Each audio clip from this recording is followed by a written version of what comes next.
Sorry to inter. अगला question देखिए 4 number में, आवेश Q एक समान चुंबकीय क्षेत्र B के समांतर वेग V से गति कर रहा है। आवेश पर लगने वाला बल, जो भी बल लगता है उसका फॉर्मूला क्या आता है, लॉरेंज फोर्स। ये क्या, कौन सा फोर्स का फॉर्मूला है, LORENTZ, Lorentz force. Magnetic field में हम लोग पढ़ते हैं लॉरेंज फोर्स, जो F बराबर होता है QV क्रॉस B। ये फार्मूला होता है। क्रॉस प्रोडक्ट जब खोलेंगे Q mod of V into mod of B into sine theta, और एक आता है इसमें यूनिट वेक्टर थीटा, जो कि फोर्स का डायरेक्शन दे देता है। अब यहाँ पे जो थीटा आता है वो एंगल बिटवीन क्या होता है, वेलोसिटी और मैग्नेटिक फील्ड, क्योंकि V और B के बीच में एंगल होगा।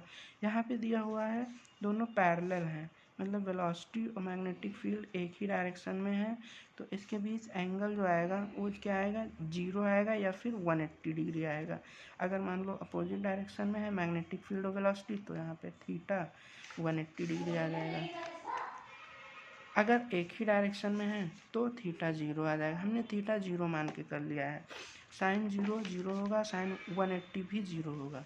तो इस फॉर्मूले में वैल्यू डाल दूंगा साइन थीटा का, तो साइन 0, तो ये पूरा टर्म 0 आ गया। 0 इंटू एनीथिंग इज ओवरऑल 0, यानी जो फोर्स लगेगा वो क्या होगा, 0 होगा।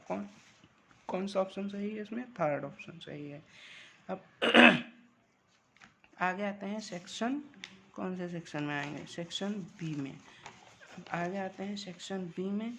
इसमें पूछा है एम्पियर का परिपथ नियम बताइए। जो एम्पियर का परिपथ नियम यानी एम्पियर्स का circuital law, Ampere circuital law क्या कहता है, closed integration of B dot DL is equals to mu naught times I. जैसे हम यहाँ पर बता देते हैं, closed integration of B dot DL, line integral of magnetic field with B, उसके साथ में डॉट प्रोडक्ट, क्लोज इंटीग्रेशन है। ये क्या आएगा, म्यू नॉट टाइम आई, मतलब एलजेब्राइक सम ऑफ करंट के बराबर होता है। सपोज कर लो ये सर्किट बनाया, इसके अंदर 4-5 ठो कोई करंट के लाइनें हैं, मान लो एक इस डायरेक्शन में ऊपर, एक नीचे या ऊपर, तो इनका रिजल्टेंट करंट का डायरेक्शन जो आएगा वो यहाँ रखूँगा मैं, आई नेट। ओके, और ये पॉइंट पे मैग्नेटिक फील्ड निकालना होगा। ये एम्पियर पाथ होता है, सर्कुलर पाथ। सर्कुलर पाथ को एम्पेरियन पाथ भी बोलते हैं। क्या बोलते हैं, एम्पेरियन पाथ।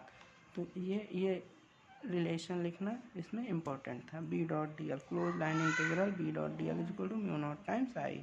ओके, जहाँ पे म्यू नॉट क्या है, permeability of medium, permittivity epsilon naught होता है, म्यू नॉट क्या होता है, परमेबिलिटी। ओके, अगला क्वेश्चन है define electric dipole and write formula of its dipole moment. जो डायपोल होता है वो क्या होता है, दो चार्ज का अरेंजमेंट, एक प्लस चार्ज एक माइनस चार्ज किसी स्पेस में जो रखे हुए हैं उसी को बोलते हैं डायपोल बोलते हैं। यहाँ पे मैं दिखाया हूँ। विद्युत द्विध्रुव को परिभाषित कीजिए तथा उनके द्विध्रुव आघूर्ण का सूत्र। क्या लिखा है, dipole is the separation of positive and negative charge with equal in magnitude. जैसे एक पॉजिटिव चार्ज एक नेगेटिव चार्ज है जो एक दूसरे के बीच में कुछ दूरी पे रखा गया है। यहाँ पे हमने एज्यूम किया है डिस्टेंस 2L है, तो इसका डायपोल मोमेंट क्या लिखूँगा मैं, डायपोल मोमेंट P से लिखा जाता है, जिसका मान होता है कोई भी एक मैग्नीट्यूड ऑफ चार्ज ले लो और बीच का दूरी डिस्टेंस 2L, तो कितना आ जाएगा, 2 टाइम्स Q इंटू L, ये डायपोल मोमेंट आ जाएगा। ये डेफिनेशन हो गया। डायपोल मोमेंट का परिभाषा लिख लीजिए, it is the product of magnitude of charge and distance between them. Okay, Hindi में कैसे परिभाषित, समान परिमाण तथा विपरीत चिन्ह वाले दो आवेश को जब कुछ दूरी पर रखा जाता है तो बनने वाली व्यवस्था विद्युत द्विध्रुव कहलाती है। यानी जो बनने वाली व्यवस्था है उसको इलेक्ट्रिक डायपोल बोलते हैं। ओके, नाउ डायपोल मोमेंट का डेफिनेशन कैसे लिखा गया, इलेक्ट्रिक डायपोल मोमेंट विद्युत द्विध्रुव के किसी एक आवेश का परिमाण तथा आवेशों के बीच की दूरी के गुणनफल को विद्युत द्विध्रुव आघूर्ण कहा जाता है। जैसे यहाँ पे लिखा हुआ है, मैग्नीट्यूड ले लिया है चार्ज का Q और बीच की दूरी 12, तो ये क्या आ गया, डायपोल मोमेंट 2 टाइम QL। इतना आसान था, यही लिखना था इसमें।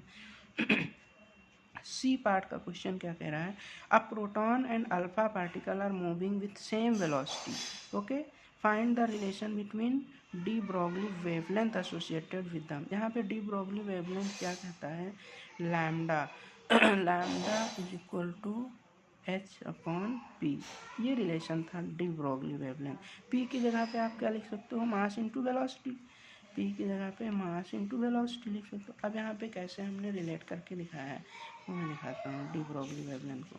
देखिए de Broglie wavelength lambda is equal to h/p, p की जगह मास इंटू वेलोसिटी। अब मास अब जो अल्फा पार्टिकल्स है, अल्फा पार्टिकल्स को कैसे लिखते हैं हम लोग, ट्वाइस He4, हेलियम एटम को हम लोग अल्फा पार्टिकल से भी डिनोट करते हैं। यानी जो एक हीलियम एटम है उसमें 4 टाइम प्रोटॉन का मास होता है, ठीक, तो अल्फा पार्टिकल में 4 टाइम मास ऑफ प्रोटॉन, ये एक रिलेशन मिल गया हमें अल्फा और प्रोटॉन का मास। तो यहाँ से हम लैम्डा प्रोपोर्शनल टू किस पे लिख सकते हैं, lambda inversely proportional to mass. Velocity तो सेम दिया हुआ है, यहाँ पे देखिए सेम वेलोसिटी है तो वेलोसिटी को इंक्लूड नहीं करेंगे हम लोग। तो मान लीजिए लैम्डा पी प्रोटॉन का, तो मास ऑफ प्रोटॉन, और लैम्डा अल्फा अल्फा पार्टिकल्स का 1 मास ऑफ अल्फा। अब इसको दोनों को भाग दे देंगे तो मास ऑफ अल्फा की जगह 4 टाइम मास ऑफ प्रोटॉन लिख दूंगा मैं, तो यहाँ पे ऐसे लिख सकता हूँ मैं, lambda P upon lambda alpha is equals to, क्या लिखूँगा, ए इन्वर्सली है तो ऊपर चला जाएगा 4 time mass of proton upon proton, ऐसे पी लिख दिया हमने मास को, या फिर एम पी लिख सकते हो आप, एम पी तो एम पी कट गया, कितना आ गया, lambda P upon lambda alpha is equals to 4, ये रिलेशन हो गया। इसको और सिंप्लीफाई कर दो, lambda P is equal to 4 time lambda alpha, मतलब जो प्रोटॉन का तरंग है, तरंग दैर्घ्य वेवलेंथ है, वो 4 टाइम है अल्फा के तरंग दैर्घ्य के बराबर, 4 टाइम क्या है, यह अल्फा के तरंग दैर्घ्य के बराबर, ये लिखना था, okay. Now next question is, मैं डी नहीं किया हूँ, मैं ई करके दिखाता हूँ, डी थोड़ा नेक्स्ट क्वेश्चन नेक्स्ट पेज में मैं करके दिखाऊंगा। सो ई एक क्वेश्चन है जिसमें क्या दिया हुआ है, D1 and D2 are identical diodes in given circuit, find the value of current flowing in 3 ohm resistance. इस रेजिस्टेंस में कितना करंट जाएगा, सिंपली केवीएल लगाना है, लेकिन उसके पहले आपको डायोड का कंसेप्ट आना चाहिए। डायोड का कंसेप्ट क्या होता है, डायोड फॉरवर्ड बायस में है कि रिवर्स बायस में है, ये कंसेप्ट मैं बता देता हूँ। देखिए जब भी डायोड में प्लस टर्मिनल जुटा हो, direct negative terminal N side से जुटा हो, इस साइड को पी बोलते हैं, इस साइड को एन बोलते हैं, पी एन डायोड होता है। पी वाला जब पॉजिटिव साइड में जुटा होता है, एन वाला नेगेटिव में, तो ये डायोड फॉरवर्ड बायस में होता है। जब भी डायोड फॉरवर्ड बायस में होगा तो as a switch, close switch की तरह एक्ट करेगा, उसकी जगह पे हटा दो और एक बंद पाथ बना दो, बंद सर्किट बना दो, यहाँ पे क्लोज स्विच। अगर रिवर्स बायस में होगा तो क्या करना, ओपन कर देना, ओपन सर्किट। रिवर्स बायस में कैसे आएगा, जब भी बैटरी का एन टर्मिनल पी साइड से जुटा हो और जो पॉजिटिव टर्मिनल है वो एन साइड से जुटा हो, तो ये रिवर्स बायस में होगा। जब भी रिवर्स बायस में होगा तो ओपन स्विच यानी खुला स्विच की तरह एक्ट करेगा। तो हमारा जो ये डायोड है, ये वाला देखिए पॉजिटिव टर्मिनल एन साइड से जुटा हुआ है, नेगेटिव टर्मिनल पी साइड से जुटा हुआ है, तो ये डायोड क्या होगा, यहाँ पे काम नहीं करेगा, ओपन सर्किट होगा। इसके लिए इसको रिमूव कर सकते हैं, बाहर कर दीजिए। ये डायोड क्लोज स्विच की तरह काम करेगा, इसकी जगह पे एक क्लोज बंद स्विच की बना देंगे, तो ये हमारा फाइनल सर्किट आ जाएगा। ओपन सर्किट हो गया, यहाँ पे क्लोज सर्किट हो गया। अब ये सिंपल एक नेटवर्क बन गया जिसमें वोल्टेज सोर्स है और क्या है, 2 रेजिस्टेंस है जो भी दोनों सीरीज में है। तो इक्विवेलेंट दोनों सीरीज रेजिस्टेंस कितना मान आ जाएगा, 8 ओम आ जाएगा, वोल्टेज कितना 12 वोल्ट। सिंपली ओम्स लॉ लगा के इसमें करंट बताया जा सकता है। ओम्स लॉ क्या कहता है, V equal to I into R, तो यानी I equal to V by आर। तो बी का मान 12 वोल्ट और आर का मान 8 ओम, तो 12/8 इसको सॉल्व करेंगे तो 1.5 एम्पियर आ जाएगा। काट दो, 2 चौका 8, 2 छक्का 12, यानी 2 दूना 4, 2 3 6, 3/2। 3/2 का मान 1.5 एम्पियर आ जाएगा। इतना सा आसान सा क्वेश्चन था। अगला क्वेश्चन है ईएमएफ ऑफ सेल। इसके बारे में क्या बोलते हैं? इसका डेफिनेशन है electromotive force. EMF of cell को बोलते हैं इलेक्ट्रोमोटिव फोर्स। इसके बारे में मैंने समझाया है। देखिए, विद्युत सेल के विद्युत वाहक बल का अर्थ क्या होता है? एकांक आवेश को परिपथ में बहने के लिए या प्रवाहित होने के लिए सेल द्वारा किया गया कार्य या आवेश को दी गई ऊर्जा को ही सेल का विद्युत वाहक बल कहा जाता है। इंग्लिश में कैसे डिफाइन किया गया है? Electromotive force is the sum of electric potential difference produced by separation of charges that can occur at each face boundary of the cell.